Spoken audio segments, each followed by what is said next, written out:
देखिए, जब आप करंट अफ़ेयर्स की तैयारी करते हैं तो कई ऐसे टॉपिक्स होते हैं जिन्हें हमें याद करना थोड़ा मुश्किल होता है, क्योंकि हर क्वार्टर में उनका ग्रोथ रेट, उनका जो डेटा है वो चेंज हो जाता है। इनमें एक ऐसा टॉपिक है जो बहुत ही ज़्यादा तंग करता है और वो टॉपिक है जीडीपी फ़ोरकास्ट का। तो मैंने क्या किया, और मुझे पता है आपका दर्द, मुझे इस बात का भी इल्म है कि आप मैथ्स, रीज़निंग, इंग्लिश भी पढ़ते हैं और आप अलग से जाकर गूगल नहीं कर पाओगे, लिस्ट मेंटेन नहीं कर पाओगे। तो बीइंग योर ज़ॉम्बी सरदार, आपकी पलटन का सरदार होने के नाते हम ये एक सीरीज़ स्टार्ट कर रहे हैं जहाँ पर ऐसे टॉपिक्स जो आपको स्टिंग करते हैं, जो आपको तंग करते हैं, जिनको बार बार आपको अपडेट करना पड़ता है, तो मैंने आपके लिए अपडेट कर दिया है। इस साल जनवरी से लेकर जून तक जो भी जीडीपी फोरकास्ट हुआ है, उनका अपडेटेड वर्जन इस वीडियो के अंदर है। ऐसे ही 3 महीने बाद एक और वीडियो ले आऊँगा जो जून से लेकर सितंबर तक का होगा, उसमें अगर कुछ चेंज हुआ होगा तो, ताकि कम से कम आपको आइडिया रहे कि क्या क्या चल रहा है। सफलता चेकलिस्ट यूट्यूब पे एक फ्री सीरीज़ होगी जहाँ पर हर हफ्ते आपको एक टॉपिक पे चेकलिस्ट मिलेगा, उसका उसका डिस्कशन मिलेगा, उसका पीडीएफ मिलेगा, जो कि जीए नोट्स प्रो के फ्री वर्जन में अवेलेबल होगा। उसके लिए आपको कोई भी अमाउंट पे नहीं करना पड़ेगा। तो चलिए दोस्तों, शुरू करते हैं जीडीपी फोरकास्ट के ऊपर। सबसे पहले आइए बात करते हैं हम डेलॉइट की। अकॉर्डिंग टू डेलॉइट, इंडिया जो है वो ग्रो करेगा 6.5 से 6.7% के बीच, और ये डेटा है मई 2025 का, कि करंट फाइनेंशियल ईयर में इतना इनके हिसाब से रहेगा ग्रोथ रेट। इन्होंने कहा कि हाँ, ये रहेगा ग्रोथ रेट इनके हिसाब से। जो ग्रोथ फोरकास्ट है that will be in this particular range. ये जो रेंज है वो रहेगी आपकी फाइनेंशियल ईयर 26 की। पहले इन्होंने कहा था दोस्तों आपका 6.3 6.5%। सिमिलरली आईएमएफ ने कहा है इंडिया ग्रो करेगा 6.2% पर, और इसका data according to Moody's India पिछले पूरे साल में, according to Moody's, India grow करेगा 6.1% पे। लेकिन अकॉर्डिंग टू डेलॉइट इंडिया का रेंज रहेगा ग्रोथ का 6.5 से 6.7%। फिर अगर हम बात करें एसएनपी का, इसकी खबर आई थी आपकी मई में। यहाँ पर एसएनपी ने कहा है इंडिया का जो ग्रोथ रेट है उसको 20 बेसिस पॉइंट्स इसने कम कर दिया है। बेसिस पॉइंट का मतलब होता है 100 बेसिस पॉइंट का मतलब होता है 1%, 20 बेसिस पॉइंट का मतलब होता है 0.1%, तो 0.2%, तो 0.2% कम किया गया है। और पहले इनका 6.5 के आसपास था, इन्होंने कम करके इसे करंट फाइनेंशियल ईयर के लिए, फाइनेंशियल 26 के लिए 6.3% कर दिया है। इस पर्टिकुलर साल का मतलब होता है 1 अप्रैल 2025, 31 मार्च 2026, इस पूरे साल की हम बात कर रहे हैं, ठीक है। और अगले साल मतलब फाइनेंशियल 27 का इन्होंने 30 बेसिस पॉइंट कम कर दिया है। 27 फाइनेंशियल ईयर के लिए रहेगा 6.5% पर। ये स्टैंडर्ड एंड पुअर का कहना है, जो कि एक रेटिंग एजेंसी है। फिर अकॉर्डिंग टू आईएमएफ दुनिया की टॉप 10 इकोनॉमीज़ का उनका जीडीपी रैंकिंग हमारे सामने आया है। यहाँ पर आप ध्यान दीजिएगा, आपके सामने दिया हुआ है। सबसे ऊपर आपका अमेरिका है इन टर्म्स ऑफ जीडीपी, सेकंड पे चाइना है, थर्ड पे जर्मनी है, इंडिया फोर्थ पे है। इंडिया ने सरपास किया है जापान को।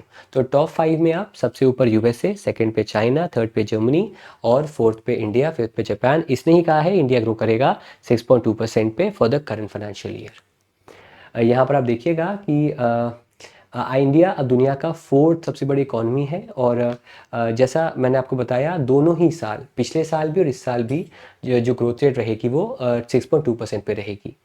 ये अच्छी बात है, लेकिन प्रॉब्लम ये है कि जो पर कैपिटा इनकम है, जब हम देश की नेशनल इनकम को डिवाइड करते हैं पॉपुलेशन से, तो जो पर कैपिटा इनकम है उसमें कमी आई है। वो कम होकर हो गया है आपका, सॉरी, उसमें कमी नहीं आई है, उसमें ग्रोथ कम हुआ है। वैसे तो पिछले 10 साल में डबल के आसपास हो गया है, उससे ज़्यादा हो गया, लेकिन अभी भी बहुत कम है। और वो है आपका $2,880। ये पर पर्सन इंडिया में पर कैपिटा इनकम है, जो करीब, साल की बात करें तो 2.4 लाख पर पर्सन के हिसाब से आता है, जो अभी बहुत कम है। हम दुनिया में 4 पे हैं because of population, because of lack of resources. हम अभी बहुत पीछे हैं in terms of the purchasing power. यहाँ पर आप देखिएगा कि ग्रोथ रेट अलग अलग है। इंडिया का जो क्लोजेस्ट राइवल है, जो इंडिया से परफॉर्म बेटर कर रहा है ओवरऑल, चाइना, उसका देखिए दिया हुआ है, उसका ग्रोथ रहेगा 4% दोनों ही साल में। जबकि इंडिया का इसने कहा है 6.3%, ये कहा है वर्ल्ड बैंक ने। और और IMF ने कहा है इंडिया का दोस्तों 6.2% पे। फिर मूडीज़ ने इंडिया ग्रोथ रेट को जो है वो कट किया है फॉर 2025। पिछले पूरे साल के लिए इनके हिसाब से इंडिया जो ग्रो करेगा वो 6.3 पे करेगा, और ये खबर है आपकी जो है वो मई में हमारे सामने आई है। इस साल के लिए मतलब यहाँ पर देखो, इसका मतलब है कैलेंडर ईयर। यहाँ पर CY का मतलब होगा 1 जनवरी से 31 दिसंबर, ठीक है। तो इस फेज में 6.5% है इंडिया का इस साल। पिछले साल जो है वो इन्होंने कम करके उसे 6.3% कर दिया है। ये डेटा हमारे सामने मई का आया है, तो पुराना डेटा मत याद करिएगा, मई का डेटा जो है हमारे सामने यहाँ पर दोस्तों आ चुका है। बाकी IMF का बता चुका हूँ, वर्ल्ड बैंक का 6.3% है, ये भी बता चुका हूँ आपको। नेक्स्ट पे आते हैं। बाकी एक बार लिस्ट देख लीजिएगा, इसमें अपडेट हुआ होगा तो अपडेट कर लीजिएगा। जैसे कि IMF का 6.2 है, मूडीज़ का ऑलरेडी बता दिया, नमूरा का अपडेट हो गया है सर, मैं आगे बताऊंगा आपको। इसका 6.2% हो गया है, ठीक है। बाकी इसके अपडेट बताऊंगा, बाकी इनका ठीक है, RBI का इनका भी ठीक है, इनका भी ठीक है। ये 3 तो यहाँ पर ठीक है जिनके रेट्स यहाँ पर आपको दिखाए गए हैं।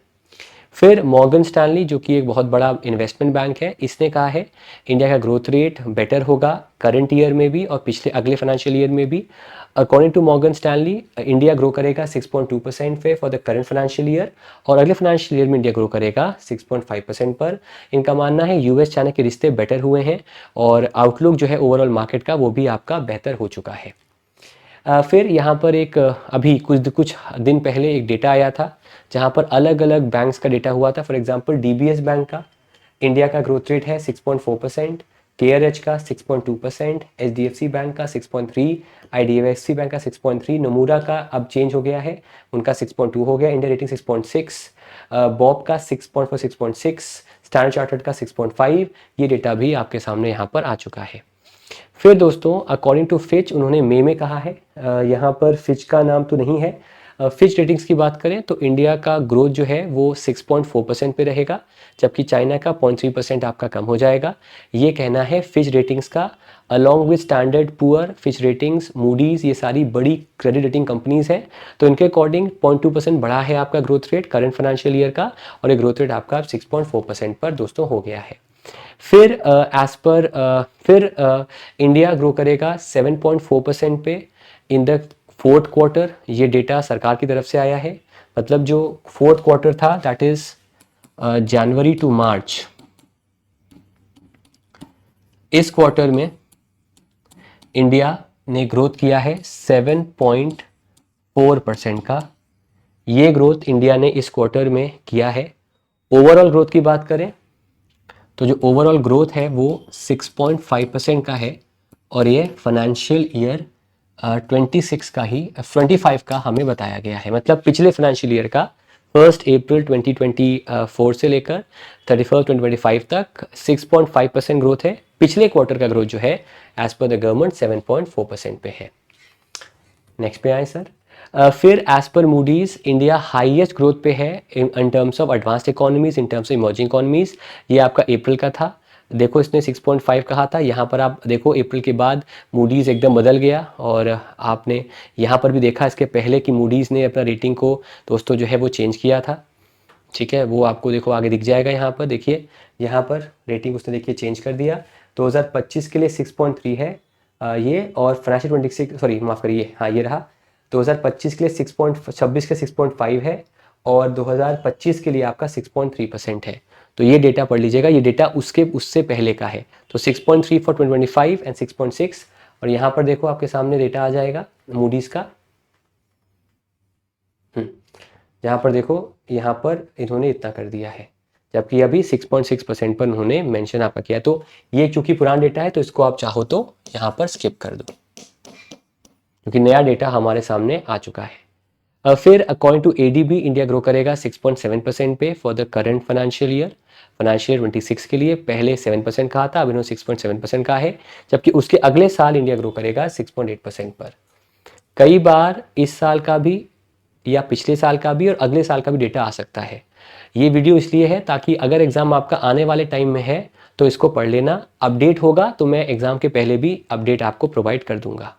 फिर दोस्तों UNCTAD, जिसका नया नाम है अंटार्ड, यूनाइटेड नेशन ट्रेड डेवलपमेंट, उसके अकॉर्डिंग इंडिया ग्रो करेगा 6.5% पर, और ये डेटा 2025 के अप्रैल 2025 का है कि फॉर इसकी रिपोर्ट का नाम है trade and development foresight report, ये रिपोर्ट का नाम है।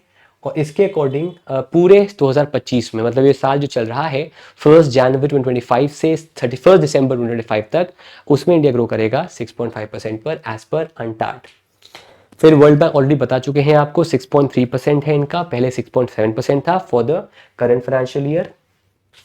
अब यहाँ पर देखो ये भी डेटा चेंज हो गया, कितना है 6.7%। मूडीज़ का ऑलरेडी मैंने आपको बता दिया 6.6%, उन्होंने कहा था 6.5%, IMF का 6.2%, फिच का 6.4% और UBS का 6% है, जो डेटा यहाँ पर आपको मेंशन किया गया है। फिर यहाँ पर आप देखिएगा कि ये ग्रोथ पुरानी है। फोर्थ क्वार्टर में ग्रोथ 7.4% की है, थर्ड क्वार्टर में ग्रोथ जो उसके पहले क्वार्टर था उसमें ग्रोथ आपकी जो है 6.2% की है। ओवरऑल ग्रोथ तो सेम भी है जो इंडिया की 6.5% पे। दोनों ही डेटा जो है वो NSO ने हमें प्रोवाइड किया है, दोनों अकॉर्डिंग ये ग्रोथ रेट हमारी दोस्तों रहने वाली है।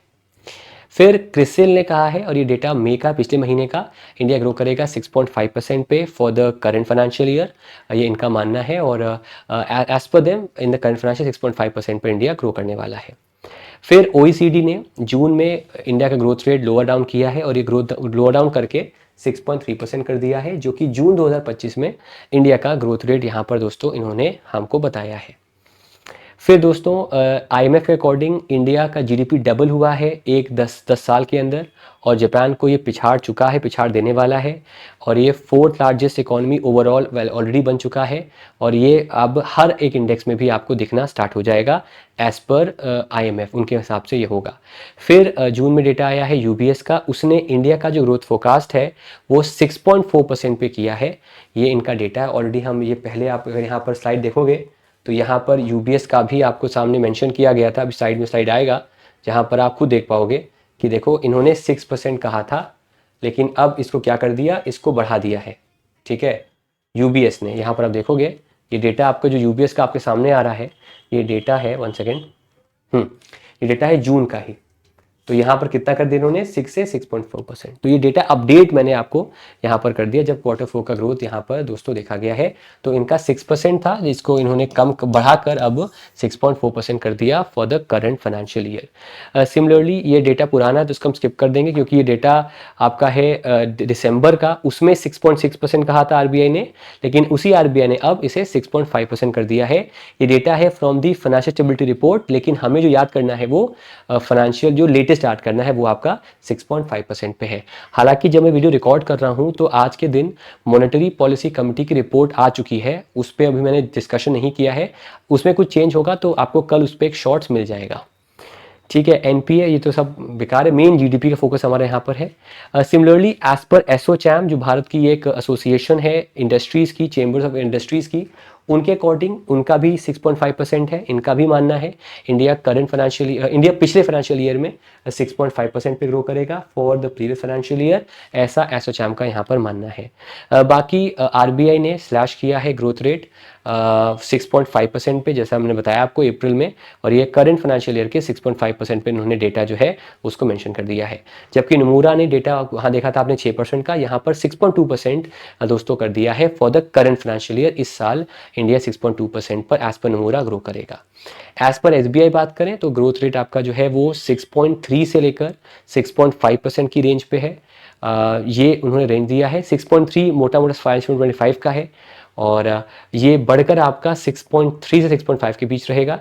जबकि UN ने इंडिया ग्रोथ रेट कट किया है 6.3% पर, और ये डेटा मई का ही है, जब as per UN India like World Bank UN ने माना है इंडिया ग्रो करेगा 6.3% पर for the current financial year, that is financial year, sorry माफ करेगा, that is financial year, sorry that is 2025, पूरे साल की बात करें, यहाँ पर CY की बात हो रही है, तो इस पूरे साल में इंडिया ग्रो करेगा 6.3% पर, जबकि वर्ल्ड बैंक का यही मानना है 6.3% का फाइनेंशियल ईयर 26 का। दो अलग अलग डेटा है, ईयर कैलकुलेशन करने का डिफरेंस है थोड़ा, ये पूरे साल का है और ये अप्रैल 1 से इस साल अगले साल 31 मार्च तक का है वर्ल्ड बैंक का ये, और ये दोस्तों UN का डेटा यहाँ पर हमें दिया हुआ है।